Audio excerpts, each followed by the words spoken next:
Արևմտյան Հայաստանը զրկվելով իր իսկական տերերից, պատմամշակութային բազմաթիվ արժեքների հետ շարունակում է ամեն օր, ամեն պահ կորցնել նաև հազարամյակների խորքից եկած հայկական տեղանունները։ Դրանք հայտարարվում են թուրքական կամ քրդական։ Թուրքիայում ոչ մահմեդական տեղանունների յուրացման համակարգված ծրագրին մեծապես օժանդակել է թուրքական ժամանակակից պատմագիտությունը։ Թուրք պատմաբանները աղճատում կամ մերժում են հայկական անունները, գրչի մեկ հարվածով Ոստանը դառնում է Վեստան, Բիթլիսը Պետլիս, Զարիշատը Զարուշատ եւ այդպես շարունակ։ Նույն ճակատագրին է արժանացել նաև Արտամետը, որը բիրտ խմբագրությամբ դարձել է Արթեմեթան։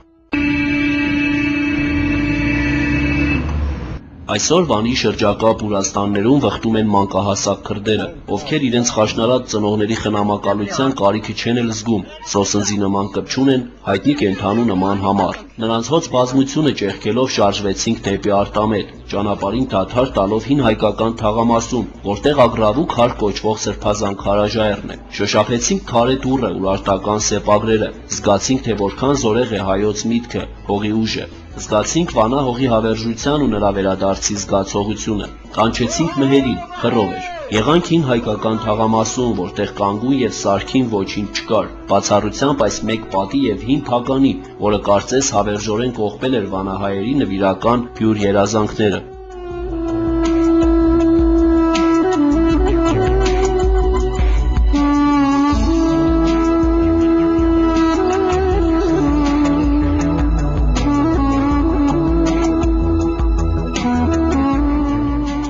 Արտամետ տանող ճանապարհն անցնում է Վանա լճի երկայնքով, որտեղ ռավու դիպուկ բնորոշմամբ ծառերի հովանու ներքո կամ լճափին թրքուհի խաթունն է իր ամուսնուն փայփայում, իսկ ժամանակին Արտամետի Բուրաստաններում իր նաժիշների նազելի խմբով ճեմում էր Սաթենիկ տիկինը, ալանած գեղեցկուհին, Արտաշես արքայի սիրելին։ Ըստ ավանդության, հայոց արքան իր տիկնոջ հետ այստեղ է անցկացրել իր մեղրամիսը։ Դրանից 22 դար առաջ Արտամետը եղել է Շամիրամի զբոսավայրը։ Արայի հետ ունեցած սիրային անհաջող կռվից հետո հեշտասեր թագուհին Արտամետի հովանոցներում էր լրացնում այն սերը, որը նա սպասում էր Արայից։ Արտամետն այսօր հայոց եկեղեցիների եւ մատուռների ավերակներով լի բնակավայր է։ Նրանց խաչազարդ քարերը ծառայում են մահմեդականների տների շինվածքներին։ Կանգուն է միայն անգմբետ այս եկեղեցին, որը վերանորոգվել է 2005-ից 2007 թվականներին։ Տաճարը կանգնած է բլրի գագաթին եւ նայում է դեպի Կապուտակ Վանա ծովը։ Տարածքը լուսավորվում է, ներսը վերափոխվել է, տեղադրվել են թանգարանային ցուցափեղկեր,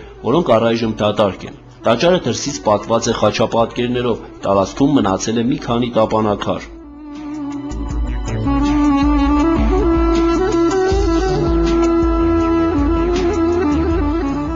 Արտամետի տաճարը տնօրինում է քրդերի այս ընտանիքը, որը բնակվում է անմիջապես հարևանությամբ։ Բանալիները թշկամությամբ հանձնելով նրանց, մենք Շամիրամա հռչակավոր առվի երկայնքով շարժվեցինք առաջ։ Մեզ սպասում էին Թաթվանն ու Մուշը, իրենց հանրահայտ բնական, հոգևոր ու մշակութային արժեքներով։